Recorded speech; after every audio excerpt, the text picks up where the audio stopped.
As I talked about yesterday, the fourth tetrad, the fourth and final group of four practices or steps to mindfulness of breathing,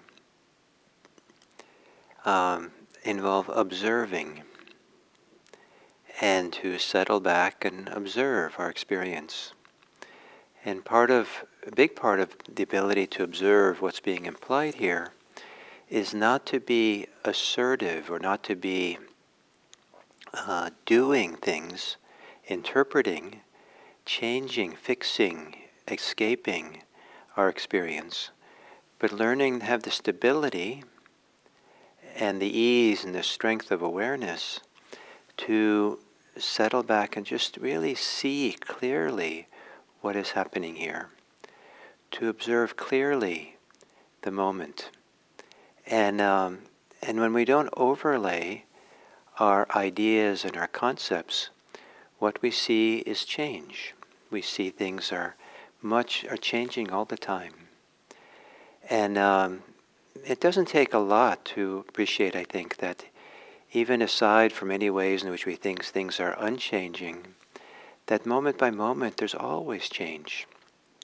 That the day changes, the lighting changes slowly over time, maybe sometimes imperceptible. If you're in a city, the sounds of the city are constantly changing. And the sensations of your body are changing through the day, and you can watch the changes as we get hungry and we eat, and we don't feel hungry, we feel uncomfortable, we engage our body in different ways, different muscles are used at different times, and therefore different sensations come into play. There's a constantly shifting, changing landscape of where attention focuses and what it takes in, and even things that don't necessarily change themselves, what's changing constantly is how we're perceiving it, how we see it. If I look at the wall that's opposite me here, that the natural thing when I'm relaxed is to have my eyes kind of not fixate on a spot, but just kind of roam around. And even though the wall is not changing, what's changing is where my eyes land on, or the flowing of perception of the wall. So whether it's something that's constantly shifting, like a river flowing, and we're watching it, or it's the act of perception is constantly shifting and moving and going around. What we experience is a constantly shifting landscape of change. And it turns out that this is central to the deeper insights of Buddhist meditation. So in the fourth step of Anapanasati, the fourth tetrad, it begins, one trains, observing in constancy, I breathe in. One trains, observing in constancy, I breathe out. And so inconstancy here is one of the words for change. And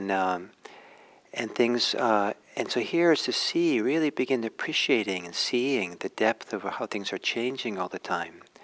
And one of the reasons why Buddhism puts such a strong emphasis on being present, in having a present moment attention, is that that's where change happens. That if we're thinking about the past in certain kind of way is not changing anymore, except in how we remember it perhaps. The futures may be, doesn't really exist to change. It's just kind of a projection of our imagination.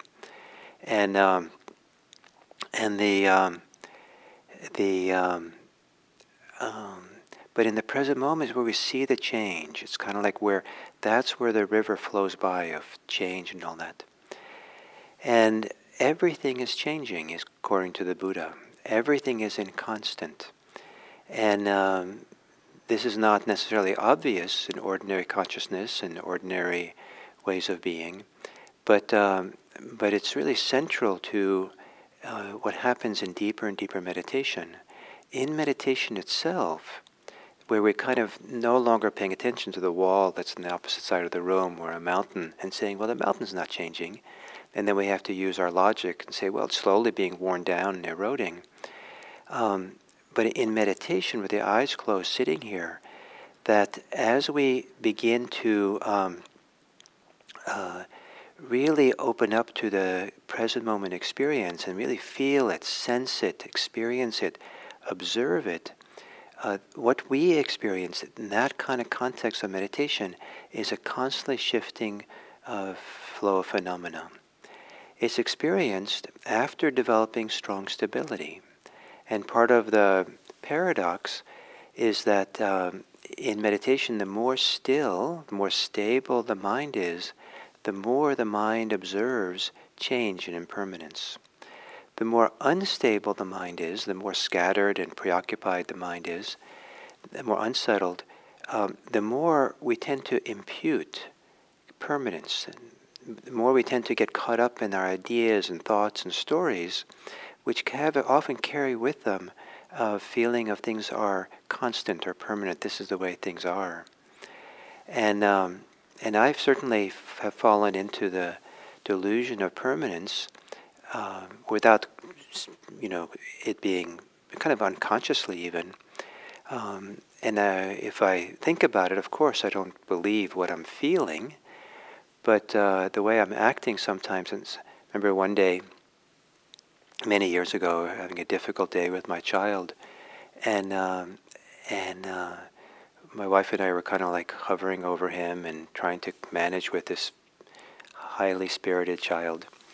And then my wife just looked up at me and said, "We're having one of those kinds of days." And as soon as she said that, then I realized that I was kind of emotionally operating as if this is it. We're always going to be this way. It's not going to change. Of course, if I thought about it, I wouldn't have been that way, known that, thought that. But the emotional feeling of it was of this is it. And as soon as you said that we're having one of those kinds of days, then I relaxed and okay, it's the manifestation of the moment. This is how it is now, and it'll change. We'll have a different day tomorrow and something. So this imputing of permanence, even or emotional feeling like this is it,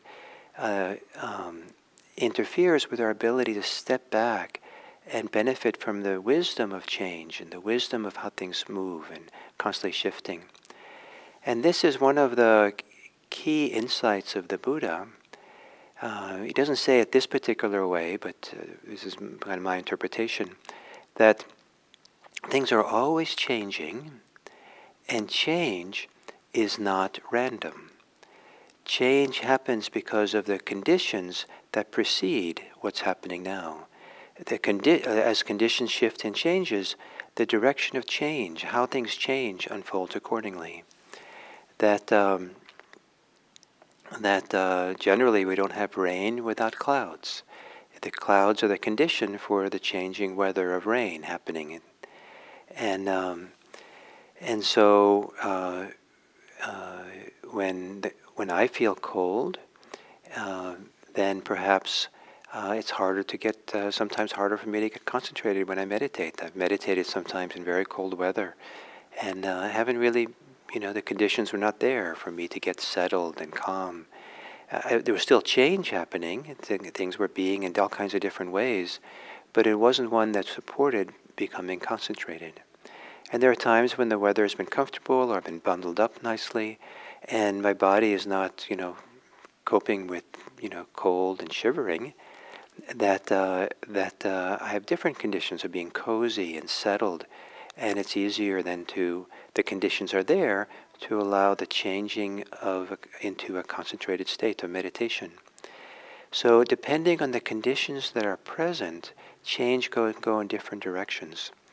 And the key one that really central to the Buddha's teachings is that things can go either in a helpful direction or an unhelpful direction, in a wholesome, nourishing direction or an unhelpful, unnourishing direction. And so we're a little bit responsible for putting the conditions in place to support the directionality of change. we can't control it absolutely. We can't make things be a certain way, but we can put the conditions in place to support a tendency in healthy directions, beneficial ways. And so a deep appreciation of change shows us that also things are malleable, things are changeable because they're always changing, and we have a little role to play in the direction of that change. If we're floating in the river, down a current in the river, we understand that we're being carried by the flowing change of the river, but we also understand that that which part of the current we're in, how we avoid the eddies, how we avoid the parts of the current that takes us up against the shore, and we can gently kind of guide ourselves in that river in a way that keeps us in the central current, and we keep flowing down the river. And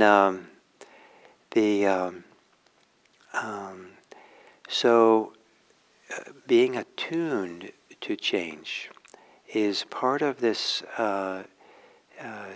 13th step of the 16 steps of mindfulness, a 12th step, 12, 13, 14, 13th step of mindfulness of breathing. And and it's to observe, the word is inconstancy, and I'll talk more about that tomorrow, but it's a part of this family of concepts that relate to change, things becoming different, and impermanence. So to observe inconstancy, observe change, and to find some degree of freedom, in the same kind of freedom that we would have if we're floating in the river. There's a freedom in being carried, but then we're also careful about what current we go in, where we're floating the river, maybe even which river we're floating in. And so this might be the theme for this next 24 hours for you, is to notice change, and notice how change arises, changes in ways depending on conditions, and also how your role and where you find yourself in your change, your relationship to change, and how you relate to that change puts you on different currents. If you're resisting change, or if you're fighting change, or if you're attached to change, that puts you in a different river than one that is with change in an open, relaxed way. So there's different words, different concepts, different ways of kind of talking about the same thing. The Buddha used different words. And for now, I'm using the word inconstancy or focusing mostly on change. And tomorrow we'll pick up this idea of inconstancy more directly. And a word that is in Pali is often, or in English is often translated as impermanence, but that we'll see tomorrow that inconstancy might be a better translation. So thank you all very much, and I look forward to tomorrow.